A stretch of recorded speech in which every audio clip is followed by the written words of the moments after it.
Some of you know me. I know that all of you know me, so I won't have to do this. There are a number of people registered for this, and it's a little puzzling why they're not here. But we know that there are drop-offs, but there may be something going on. I'm not sure. But those of you that know me know that I've been involved with human resource development for a long time, and SiTUATE is the focus of my activities right now. In the past several months, we have been offering these webinars as a service to our community, the network that's within LinkedIn. And you can see that we're pretty much on a monthly basis. And this is, we had one that go to Morocco on July 5th, and then we had one in May on the financial impacts of SOJT based on my research. And also we had one on SOJT, Train the Trainer, and the one that on February 18th on work analysis. It's kind of interesting. We post these on YouTube, and also there's a link from our website. And it's kind of interesting to keep track of the follow-ups of some of these as well. Today, we're going to talk about technical training and some of the things that I do as part of my practice based on research related to technical training. And as you probably know, technical training involves a lot more than what people might think. It's more than the psychomotor, the physical aspects of what people do on their jobs.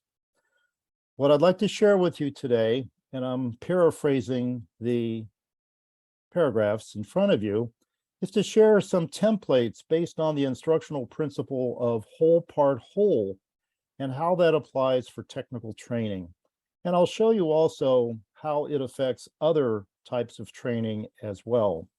And at the very end of our discussion today, I will share with you how we've integrated those instructional principles into SiTUATE, a very minor part of the presentation. This is not a sales presentation, but more communication and information to our community, to the LinkedIn community that we have. In terms of what I hope to do today, I want to share with you some thoughts about how people conceptualize different types of training, managerial, awareness, technical training, and to focus a little bit more on technical training, because that's what our focus is on today. I want to share with you this idea of whole part whole.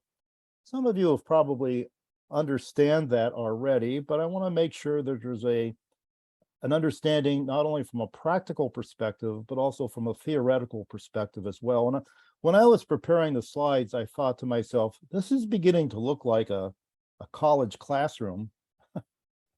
And I didn't want it to be like that, but a little bit, there's a little bit of that has some information sharing that has to go on.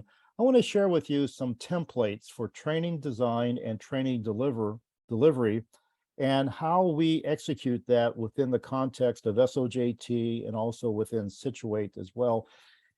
And then I'm hopeful that we'll have plenty of opportunity for some discussion at the end as well. So this is my agenda. If you have some thoughts about what you would like to cover, please chat them. This is not those of you that know me know that this is not a lecture or anything like that.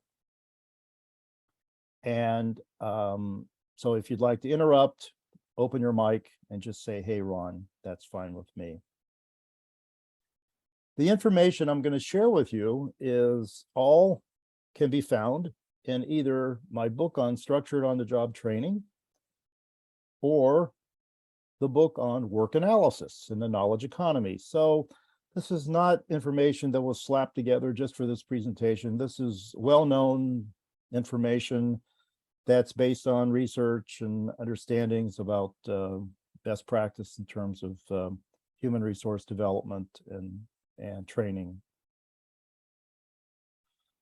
You know, I thought about, this idea of technical training and why should we have this session? Why should we have this webinar in the first place? And I went back and I did some reflection and I thought to myself, imagine myself if I was being asked to design a training program And Michael, you shared with me that you've been doing some work with organizations, and so that this scenario may be of importance to you, is that when you think about designing a training program, especially a technical training program, you may have some questions that you might ask yourself, and you may have some other questions besides the ones I've generated, and that's fine. Please share those with me. Love to hear from you. But these are the things that I came up with.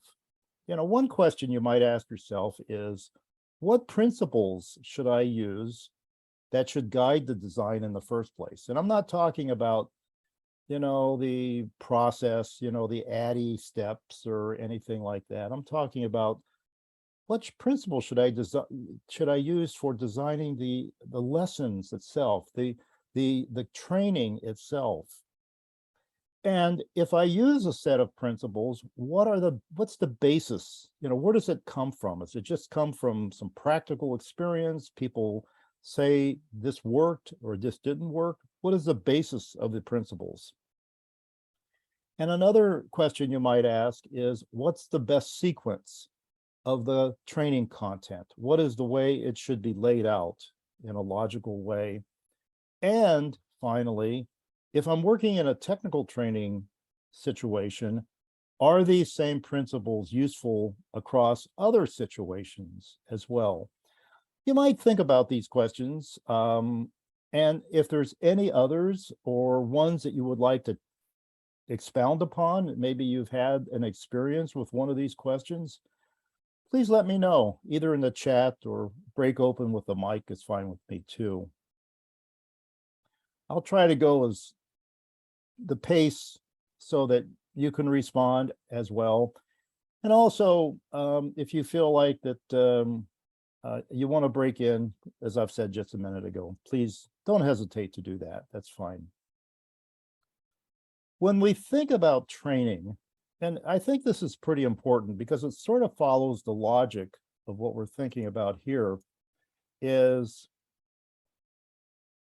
yes, Michael, I'm going to do that in just a minute. When we think about the principles, I'm referring to the whole part whole and how that relates to the how we design a template for how we design the training programs themselves.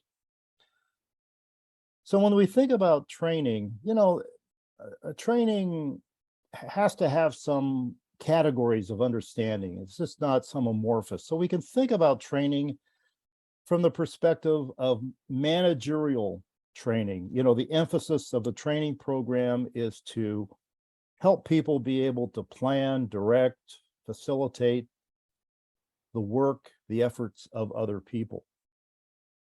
We sort of call that not management training, because that's a special kind of managerial training, but managerial training, helping people learn how to get others to work, to help others do their work. Another type of training that we often engage in is called awareness training. Now, awareness training, I'm sure all of you have delivered something like that, where it's just about a topic. We have a lot of issues going on, safety, quality, diversity, inclusion, all the different things that organizations want to make sure that their employees understand. So awareness training may be something just to raise, to help people describe something, to accept change that's going on, not necessarily directed towards job expectations, but it's about something of importance in the context of the workplace, nevertheless. And then at the bottom of the list, we have technical training. Technical training is about helping people be able to use objects, equipment, tools, data, observations, or any other resources. When we think about technical training in the past, we've often thought about it just as psychomotor, like what people do with their bodies. But, we know that's not quite true. With the advent of knowledge work, and some of you are familiar with my work, my writing on that topic. But the idea that technical training in a general sense is about helping people do something, as we'll see in just a minute. And I'm going to stop here just for a second and ask if these divisions, these categories of training make sense, that you have had experiences and you can identify things from your experience that relate to each of these types of training. Okay, great. Thanks, Chris. So the reason that I'm introducing this to you, almost, is, because when we think about the types of training give us some ideas of how are we going to design that training? How best should we approach it? And that's when our discussion in just a minute we're going to have in terms of the whole part whole. When we think of technical training in specific, we're thinking about being able to complete a product, make something, provide a service, usually tangible in nature. Technical training, most often learning how to do something. And of all the types of training, it's typically most connected to job expectations. So if you were to do a job analysis, you could say these tasks are required. Now, some of these tasks could be managerial in nature, depending on the position, but a lot of them could be technical training as well. So I've just given some task statements on the screen here that are examples of, if you were to take that task and develop a training program around it, it would be most likely considered a technical training program. This may be too basic, I'm not sure, but it sort of kind of helps give us a starting point for this. And you can see these are activities that you would expect people to do as part of their jobs, relate to job expectations, perhaps skills development, but the ability to do something. And I think, from my perspective, when I started thinking about structured on-the-job training a long time ago, almost all on-the-job training was considered technical training. And if you ever have a chance to look at the book on SOJT, my book on SOJT, I purposely downplayed the technical training aspect and talked about managerial training first, because everybody expects on-the-job training to be technical in nature, but it doesn't have to be. It can be managerial, or sometimes it can be awareness training, like with onboarding as well. Well, some of the issues I think that all of us have found with technical training, maybe some of these, and maybe this is another pause point that we can talk about some of the thoughts that you might have. One of the biggest issues for technical training is that we always know that there's knowledge components and there's the doing. And one way of thinking about, as you can see at the bottom of the list, the knowledge components may be prerequisites of the being able to perform the task, but how to integrate the knowledge and skills. Another issue for technical training is, what is the level of expected performance? This is a quandary for a lot of people. And, I have an opportunity now in the things that I'm doing. I have an opportunity to talk to a lot of different people, more than I ever have in the past. And I hear all these different perspectives of what's going on in organizations. And I relate to my own experiences, and I know people have to learn that training cannot develop people to be experts. We know that to be true. So you can't, I think a lot of organizations just kind of ask their most experienced employees, they call them experts maybe, and they say, you guys do the training. And the training department perhaps steps back and allows that to happen, without recognizing that there has to be some understanding that training only brings people to a level in my own writing that I call a specialist level. It's the first level from being after a novice. So we have to be very careful when we think about technical training that we're not developing experts with that training. It's impossible with a training program alone to develop an expert. And so making sure that we have the correct level in terms of the expectations on trainees is a pretty important perspective to have. Another issue is making sure that the learning experience is authentic. That's a term that people use from the perspective of situated learning.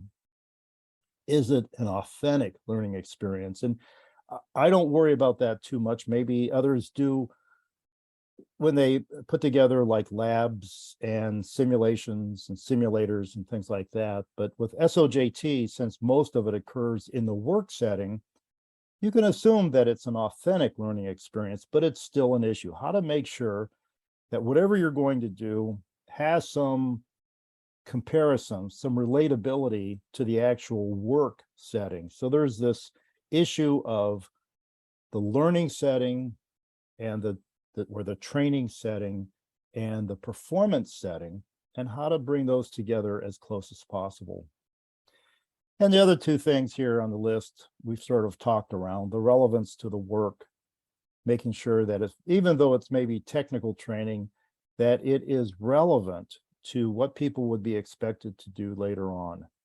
Just learning technical information. A number of years ago, I can't really, maybe I don't want to share with you how many years ago, but when I was at Ohio State, just made me think,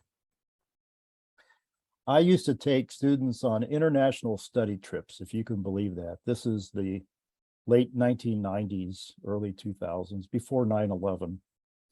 And we went to Germany, and we were very lucky to be able to take a group of graduate students from Ohio State into the Volkswagen complex.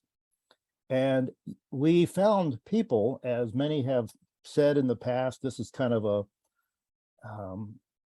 people have talked about this, but we actually saw students with a metal file, a piece of metal in a vise, and they were spending their day filing the piece of metal. The belief is in having students do that is that they learn the properties of the metal in a more concrete way, how it responds to being molded and shaped and being worked. But I can't believe that it was a very relevant experience, excuse me, in terms of the student's perspective, but that's the perspective that they have in terms of their own technical training.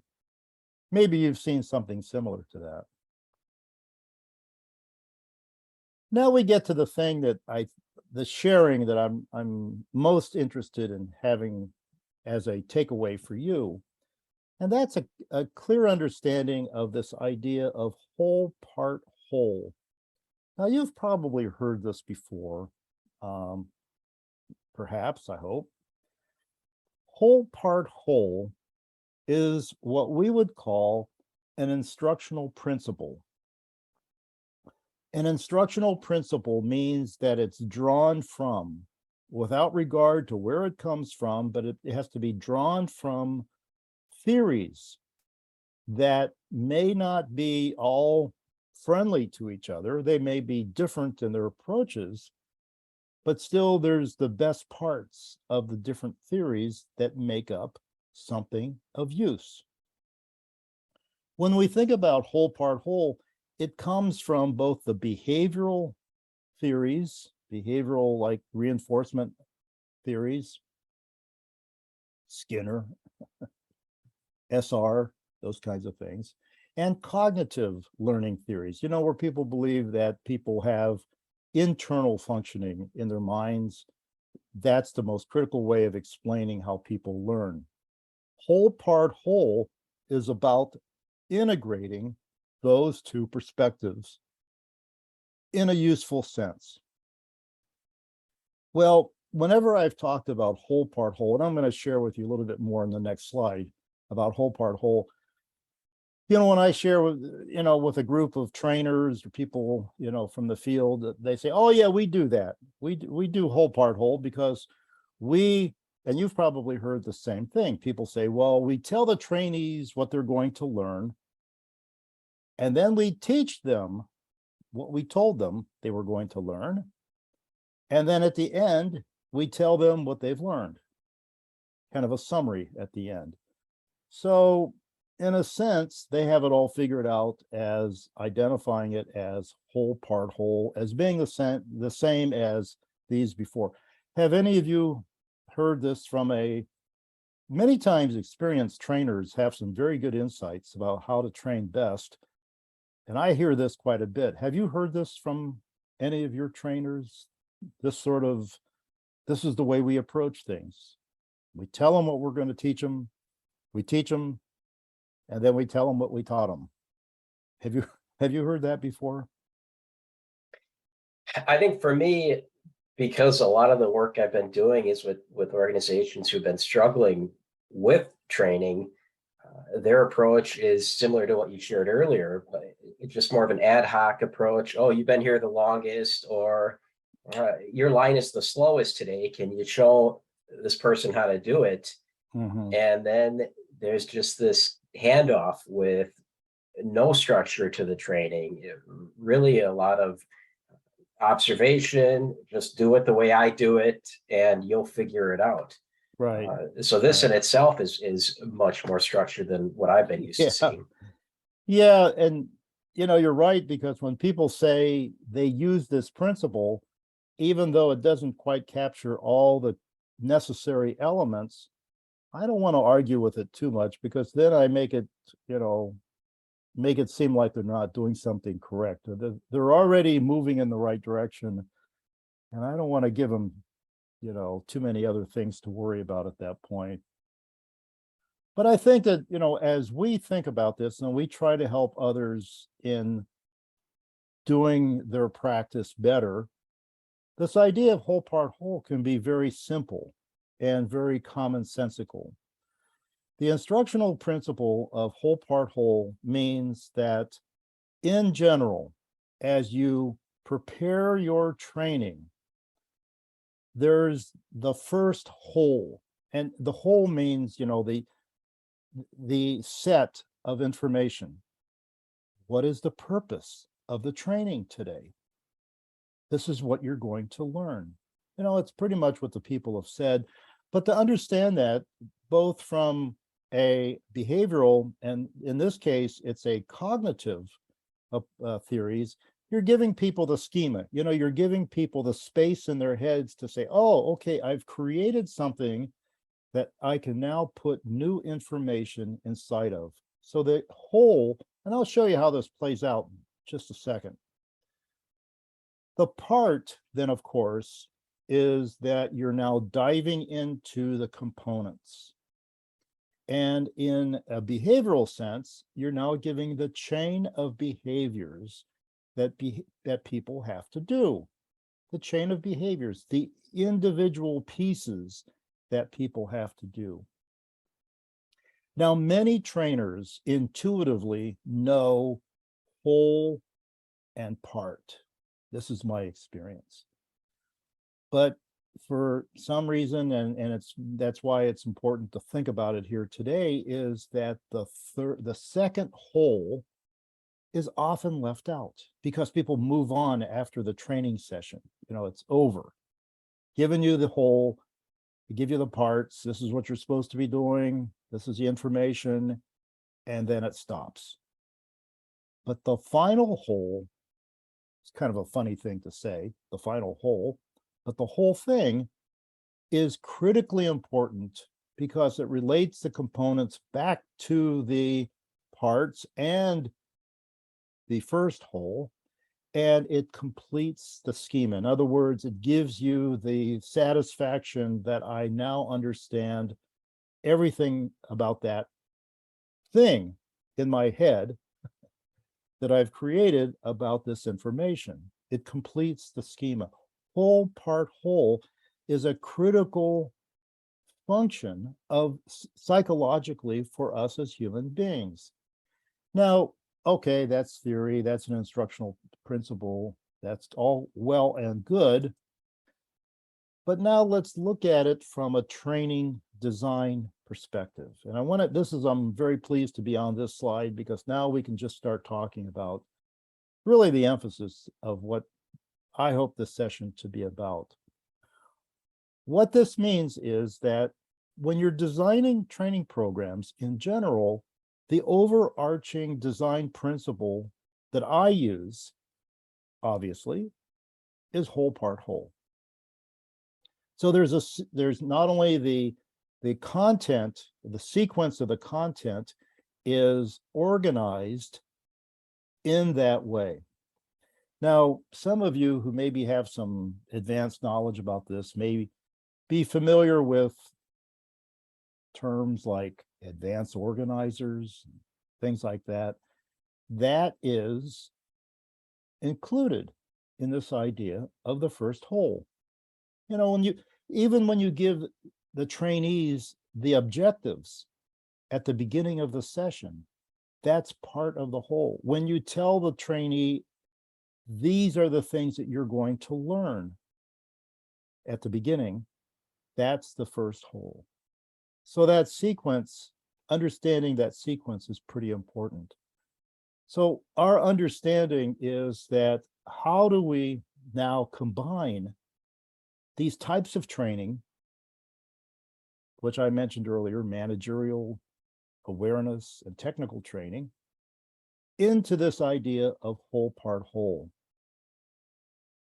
Are there any thoughts or questions up to this point? The next slide starts to go into this pretty deep. Let me share this with you. So this is an example of whole part whole technical training, not maybe every instance of technical training, but it's a way of thinking about technical training. And this is from my the SOJT book. So you can see, as I designed this training session, I'm telling the trainee the overview of the workflow or the process. I'm giving them an overview of the operation that they're involved with.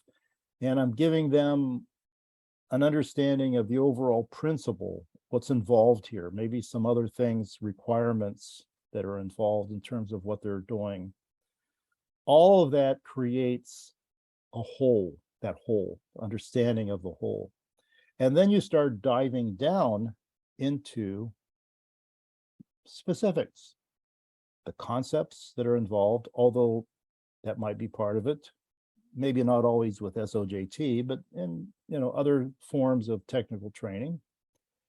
And then you look at I put in some placeholders: startup and begin, operation, shutdown, finish, inspect, troubleshoot. And then you get to practice. Practice is about making sure that people can start putting things together, assembling the chains of behavior into one. Practice, feedback, also evaluation. Does this make sense? This is a representation of whole part whole. This is why you came to the webinar, is to look at this screen, I think, from my perspective, to see how whole part whole, what that means in terms of thinking about technical training. Okay. Now, not every technical training program may be the same, but this would be something, if you're involved with structured on-the-job training, or if you're involved in a classroom session where there's a lab. Can you imagine if you had a lab and a lecture combined, where each would play a role? The lab would be the parts, the lecture would be the whole, and the evaluation would be the final whole as well. Does that make sense? What this is trying to do is to try to give some consistency, reliability, grounding to the designs that we have for certain types of training that we offer people. So this is the model that I use when I design training programs, when I think about designing training programs. But what about managerial training? Managerial training is about giving people the ability also to do something, but it's about working with people, others, or ideas. So if you're asking people to learn how to give feedback to another employee or coach another employee, if that's the task that we're thinking about, you can also follow a whole part whole approach with this as well. You can see what's the purpose of what we're doing, coaching. What are some examples and non-examples of coaching or feedback or performance review or those kinds of things? Introducing a model or a process of how you do that. And then you go into using and explaining and learning the elements of the model, techniques, the role play that you have, and then at the end, implications and discussion. These aren't hard and fast labels, but this is an example of managerial training. And what you're trying to do is to use that template of whole part whole, making sure, especially, that each component is well represented. Okay. And then I've given another one here for awareness training. Awareness training is giving people ideas. So if you think about, diversity or something like that in the workforce, you have a certain template of making sure that people understand clearly. These are examples, non-examples, definitions, maybe another example after they've seen the definition.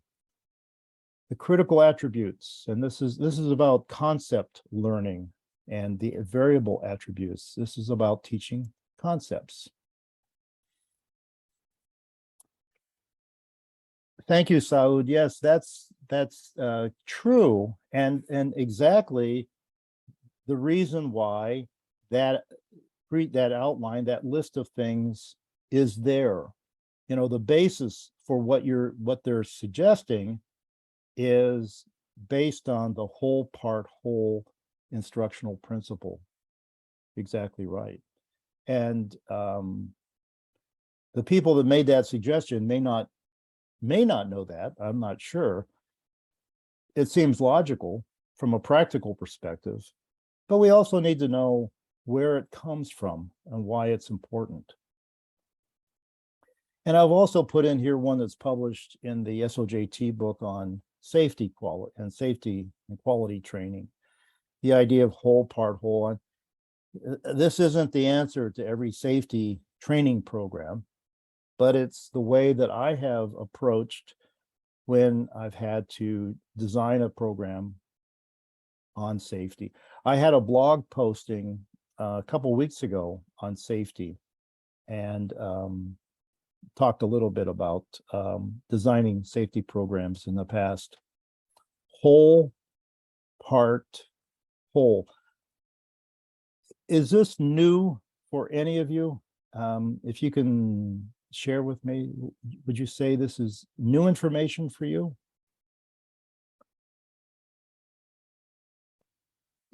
Everybody already knew this?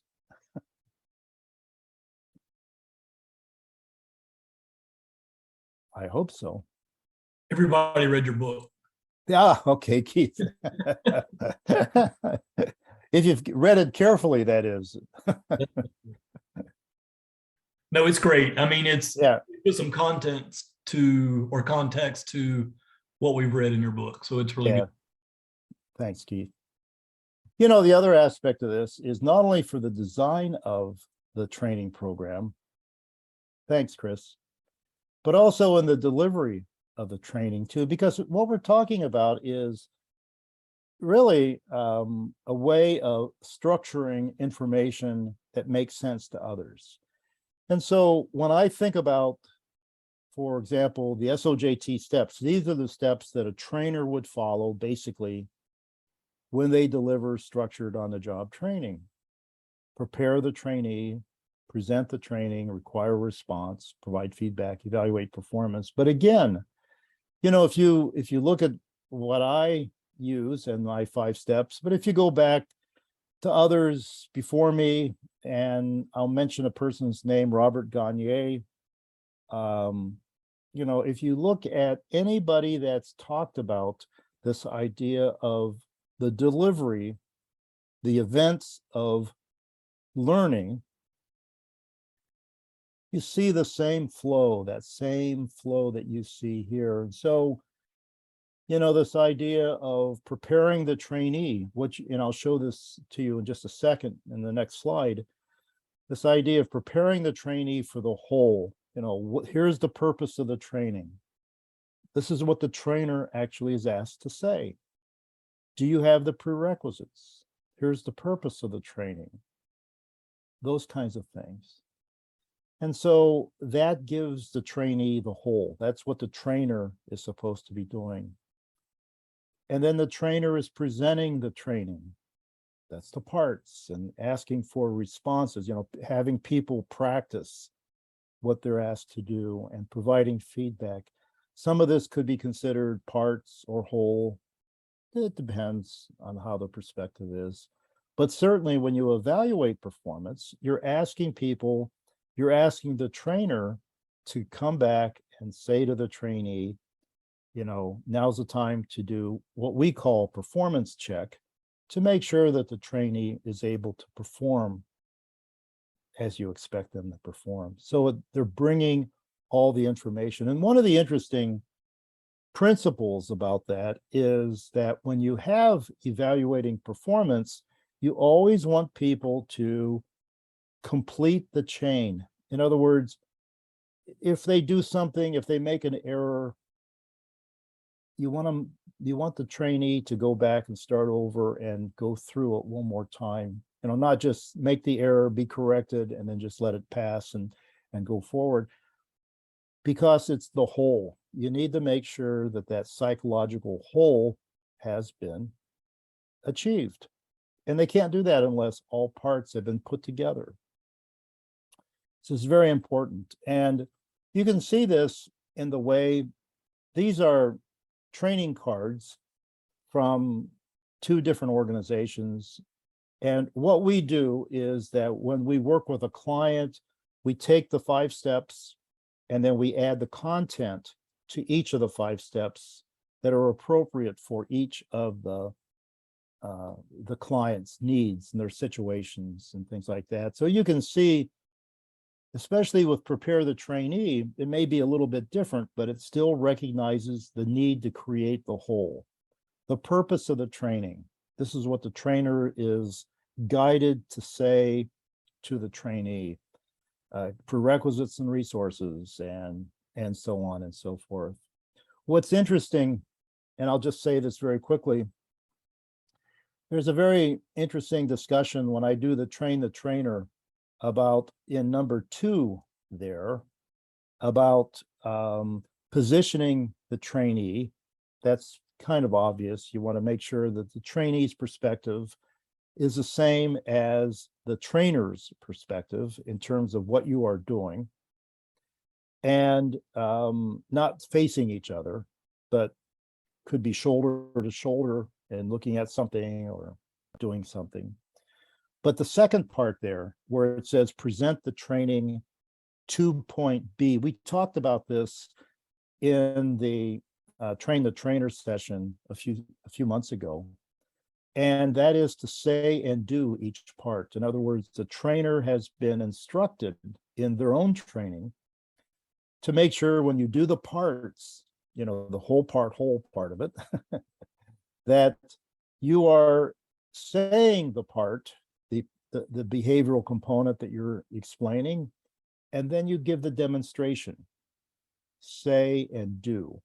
And it's always a fun thing to do when you're with trainers, people that have trained, they always have different ways of perspectives on this. And it's fun to do that because the reinforcement of the idea of the say and do, as opposed to do and say, doesn't sound like a very big issue in the context of the world's problems, but it is in terms of learning. You want to make sure for the trainee's perspective that you're saying and doing. And there's a trainer benefit to say and do as well in terms of pacing, making sure that the trainer is not moving as fast as they possibly can, but moving only as fast as they can say and do. Anyways, that's the part of, you can see there for the steps, you can see that 2, 3, and 4 are a lot about the parts. And then 5 is about the whole, bringing it back together. And so, one of the things that I'll make a last comment here is that when you do the last whole, many times people think of it just as simply people performing and being evaluated. But there's also the necessity within number 5, evaluate performance, that the trainer or the evaluator ask questions to help synthesize the information so that it's more than just kind of repeating everything together and making everything is there all, without error.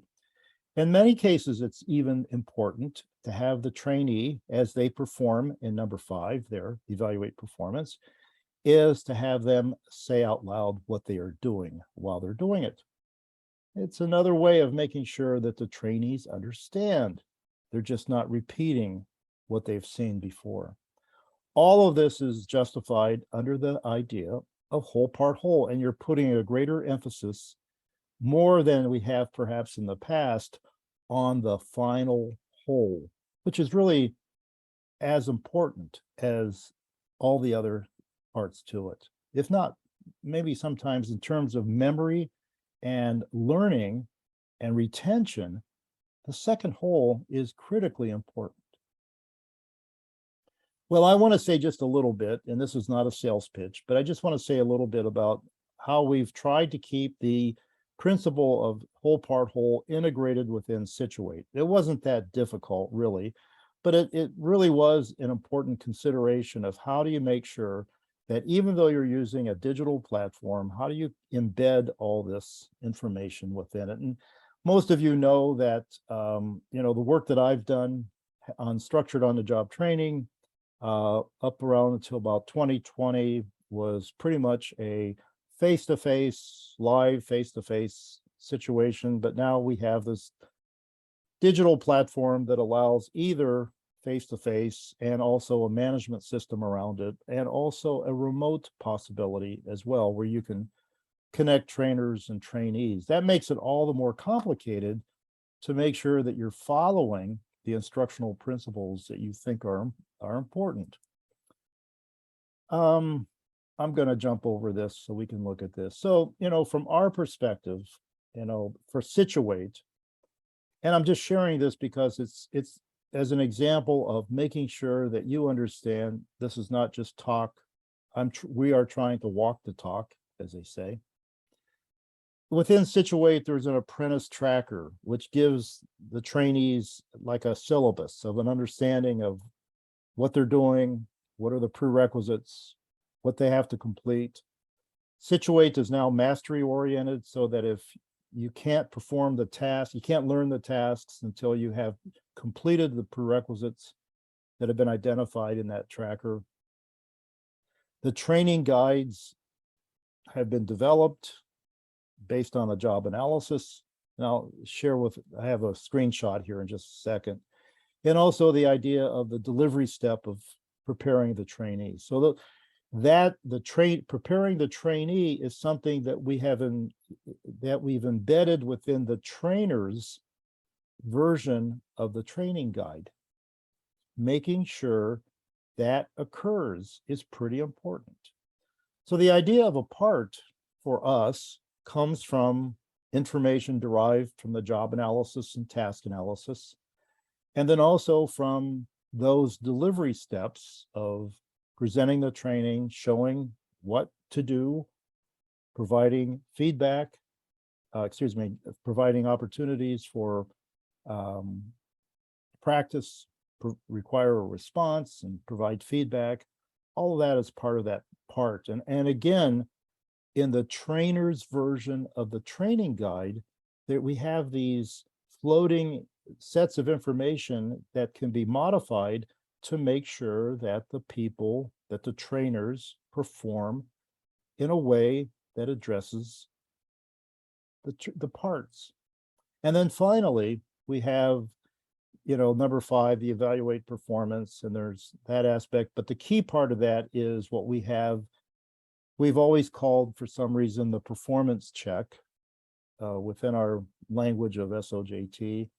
And then also within SiTUATE is a larger component of the training plan for the trainee. So that gives another level of whole to the trainee. So this is a critical part for not only from a idea, concept, principle perspective, but also from a practical, how do you design this and make sure it's embedded within this digital platform as well?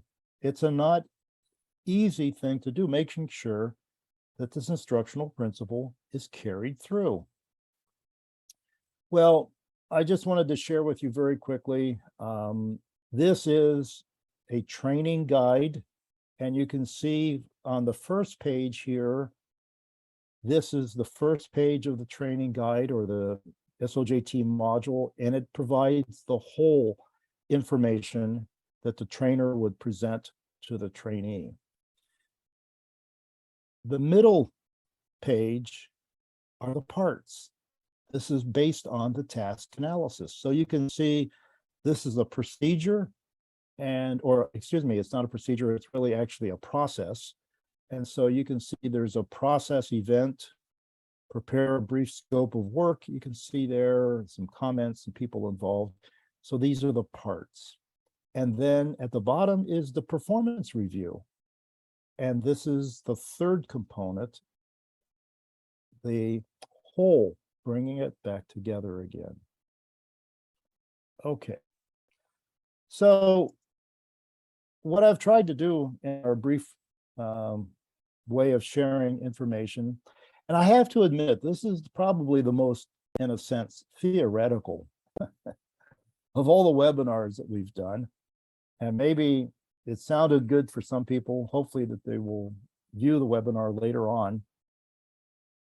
But it's a critical one, and sometimes when you talk about theory, people kind of like say, oh, that's that academic stuff. You don't use it in practice. But in fact, it is an important part of practice to understand different types of training. This is not rocket science, easily taught to people in your organizations. Understanding whole part whole is pretty basic information.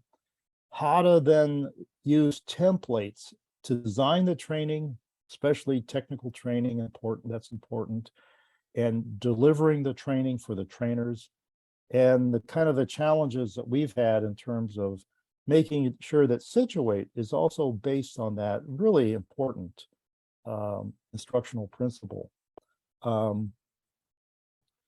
This is what I wanted to share today, and I'm hopeful that there might be some questions, comments, thoughts about what it is that your experience, anything you have questions about too. So thanks a lot. I'll leave it up on the screen here and see if there's any thoughts or questions that any of you have. Thank you, Saud. I'm glad that you're part of the session today. Yeah, thank you, Ron. There were two important takeaways for me that I think you even alluded to, the positioning part being minor, but that's one I've tended to overlook when putting together trainings, is the importance of not only positioning the trainee correctly at the start, but even repositioning them as a training is proceeding to make sure that they're not only able to correctly observe and see how a task is performed, but also in the proper position to be correctly performing that task.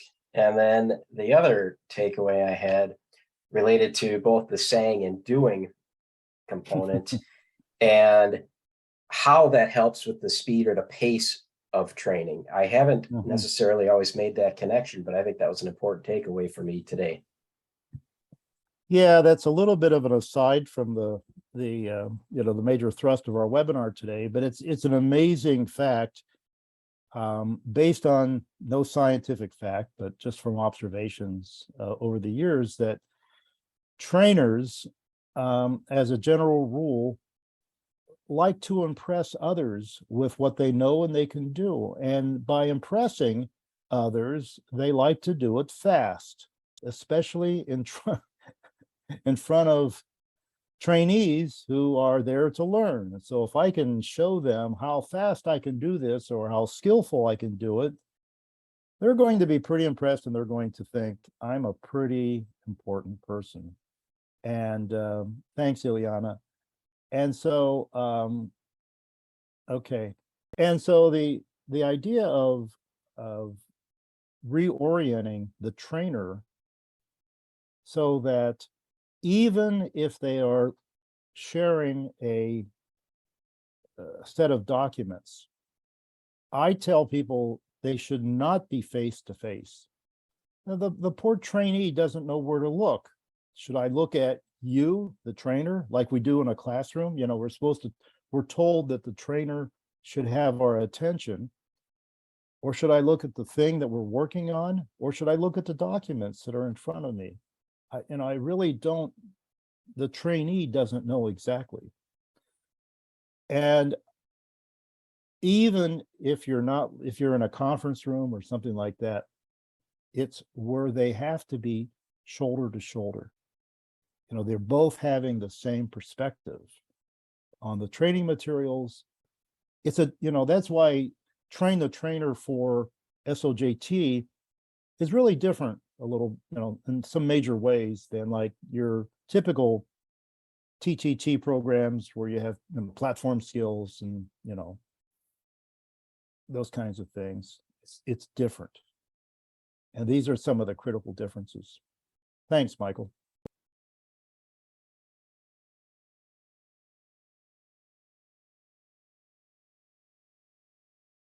Are there any other thoughts? I'm hopeful. We're gonna put this together as a recording, of course. And there are some people here, I'm looking at the list right now, that we missed out on. But hopefully we will get them. Whole part whole. So now you can become your own experts in your own area. Ileana, how are you doing? I'm going to call you out because you came in a little late and you're coming all the way from the UK. Yeah, I'm doing fine. Thank you, Prof. Ron. How are you? Yeah. I am fine. Thank you very much. All right. Yeah. It's good to see your presentation today. Thank you for your kind sharing. But I have like one question because my PhD study was conducted in apparel manufacturing. It was it is a SME company. So I'm not really sure like the SiTUATE digital platform. Is it like you have any specific because SME, the staff is a quite small number. So the training department, sometimes they just send the employees to the other company to, like for the training.